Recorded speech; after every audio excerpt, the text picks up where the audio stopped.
जो एलामिया जारी हुआ है उसमें यह कहा गया है कि पाकिस्तान और चीन जो है वो बिल्कुल एक नए स्ट्रेटजिक दौर में दाखिल हुए हैं। ये बहुत खुशाइन बात है। पाकिस्तान को जो इस वक्त लाहक ख़तरात हैं, चीन ने हमेशा ही खैर पाकिस्तान की तारीख़ में हमेशा चीन पाकिस्तान का एक बहुत ट्रस्टवर्दी, चीन पाकिस्तान के कंधे से कंधा मिला के खड़ा हुआ है और बड़ी खुशी है हमें आज कि आज चीन और पाकिस्तान के दरमियान ये जो एक स्ट्रेटजिक मुआहदा हुआ है इसकी बहुत अहमियत है। इसके साथ साथ जैसा कि आपको मालूम है कि चीन के ही जो स्पेस प्रोग्राम है उसमें 2022 में 4 साल के बाद पहला पाकिस्तानी खलाबाज जो है एस्ट्रोनॉट जो है वो इंशाअल्लाह ताला खला में भेजा जाएगा। सो आज पाकिस्तान का और चीन का ये जो स्ट्रेटजिक मुआहदा है ये बड़ी अहमियत का हामिल है और इसकी मज़ीद तफसीलात आपको कुछ दिनों में या अगले घंटों में जो है वो आती जाएगी। जो अभी हालात बने हैं उनके हालात में आपके सामने जिस तरीके से हुकूमत ने डील किया है वो भी आपके सामने है। हमने ये देखा है कि हुकूमत में इस वक्त चैलेंजेस होते हैं और वो चैलेंजेस जो हैं उनको डील करना रोज़ाना का यही एक अहम हुकूमती फरीज़ा भी है।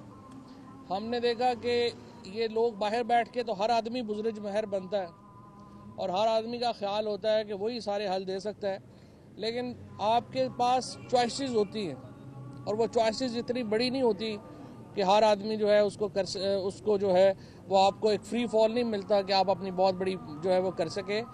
जो हालात थे यहाँ पर वो आपके सामने हैं। हालात ये थे कि एक तरफ जो है कुछ सैकड़ों लोग जो हैं एक जगहों के ऊपर सड़कों को बंद किए बैठे थे।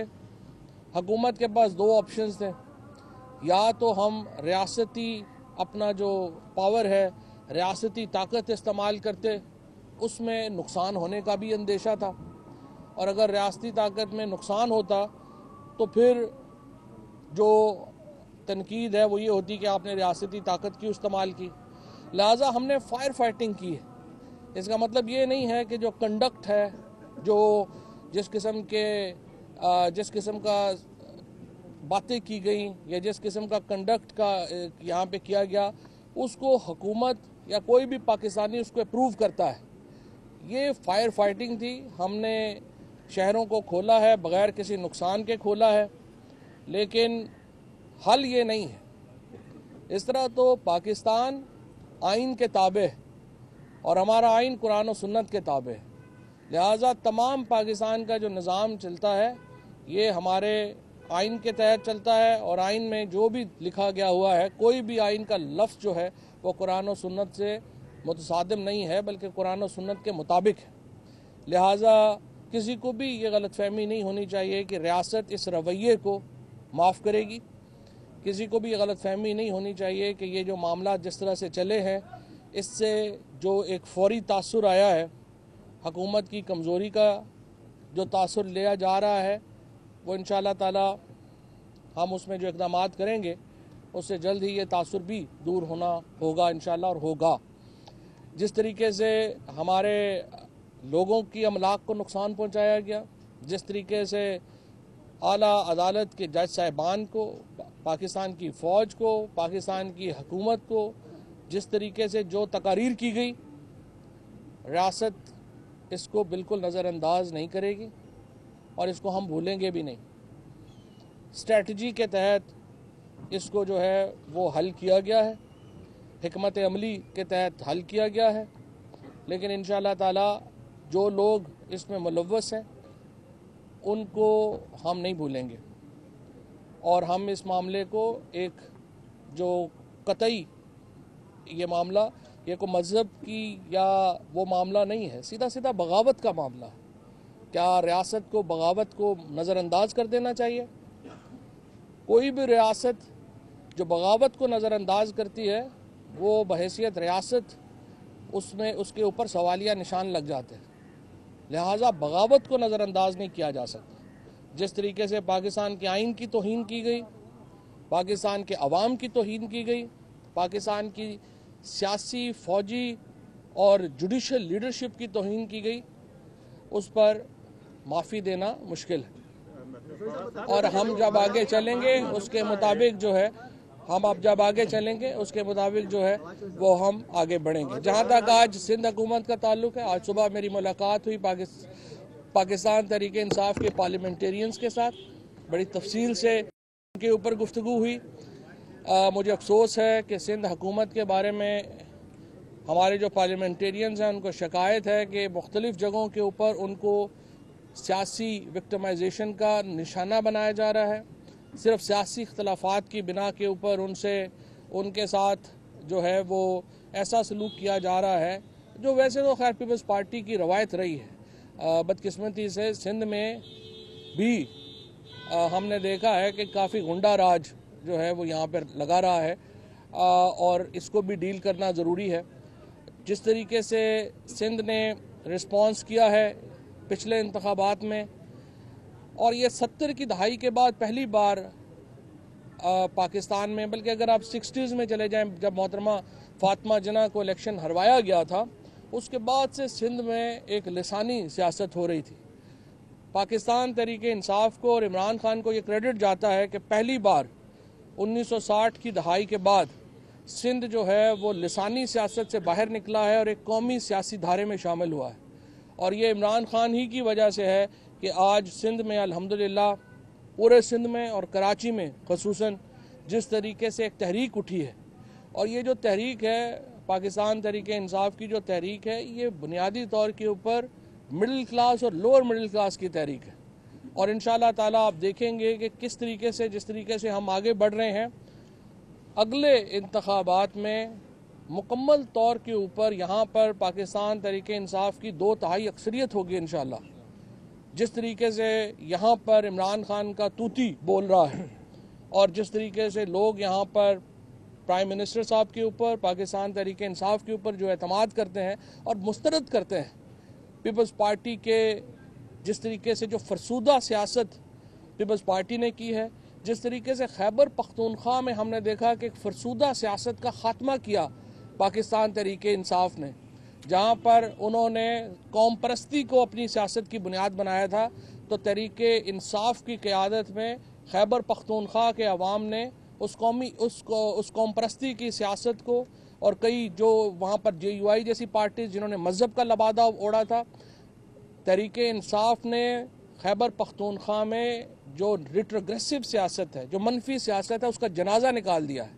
और इंशाअल्लाह ताला यही मामला अब सिंध में रिपीट होगा।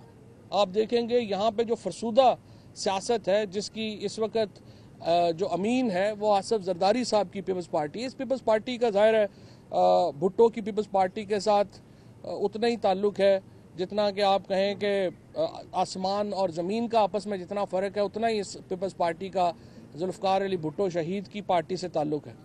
जुल्फ़िकार अली भुट्टो ने तो जब 70 की दहाई में एक गरीबों का रेवोल्यूशन बर्पा किया था, इन्होंने तो वैसे सिर्फ जो है मेरा ख्याल है जिस तरीके से इन्होंने गरीबों के अकाउंटों में पैसे डाले हैं, वो शायद कोई थोड़ी बहुत उनका है। मेरा ख्याल में तो उन गरीबों को चाहिए कि आप मुकर जाएँ, कहीं हमारे ही हैं पैसे, तो आधा काम तो इनका उस पर ही हो जाएगा जितने ज़्यादा पैसे इन्होंने डाले हैं।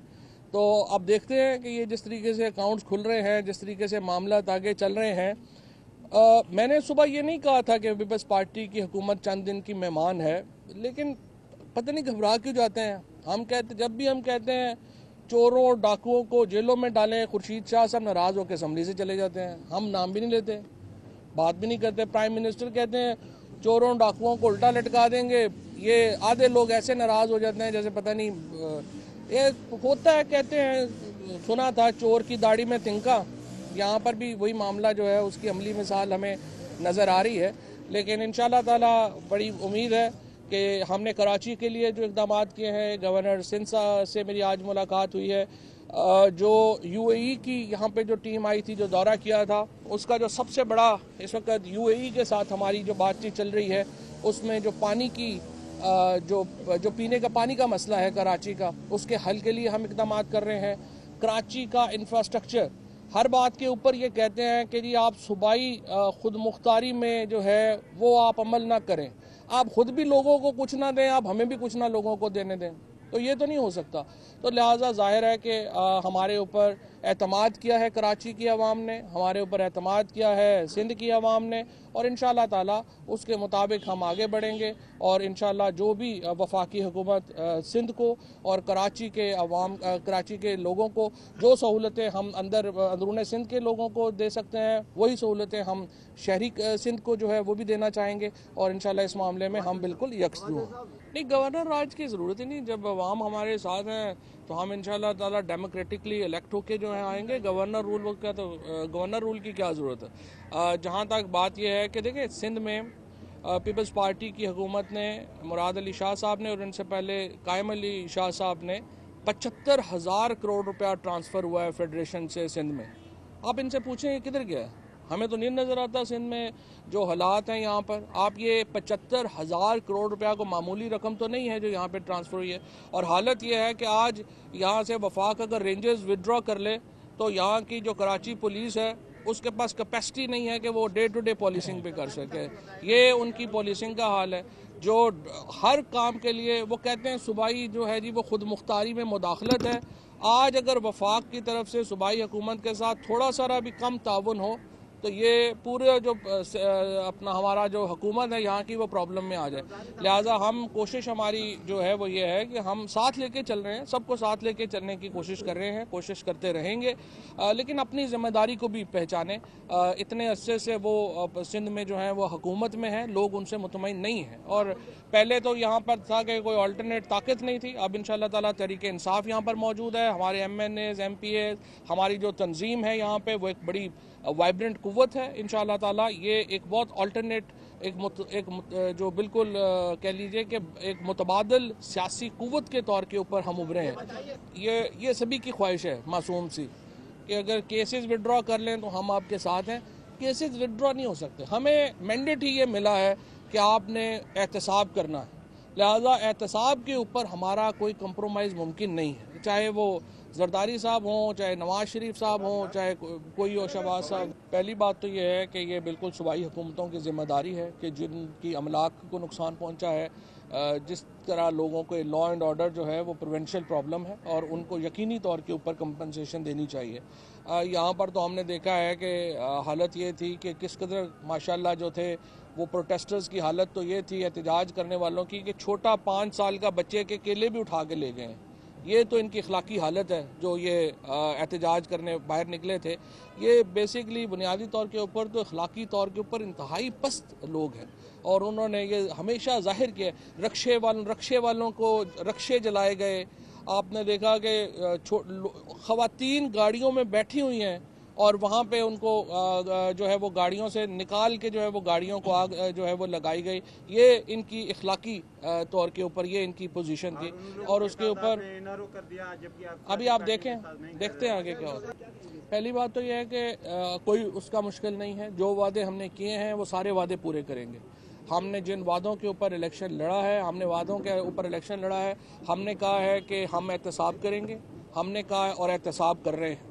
हमने कहा है मुल्क को इक्तसादी तौर के ऊपर अपने पाँव पे खड़ा करेंगे, मुल्क को इक्तसादी तौर के ऊपर अपने पाँव के ऊपर खड़ा कर रहे हैं। हमने कहा है ह्यूमन स्किल, ये जो हमारी जो डेवलपमेंट मॉडल होगा वो जो हमारे नौजवान हैं उनकी स्किल डेवलपमेंट के ऊपर होगा, हम वो वादा पूरा कर रहे हैं। हमने कहा लॉ रिफॉर्म्स लेके आएंगे, हम लॉ रिफॉर्म्स लेके आ रहे हैं।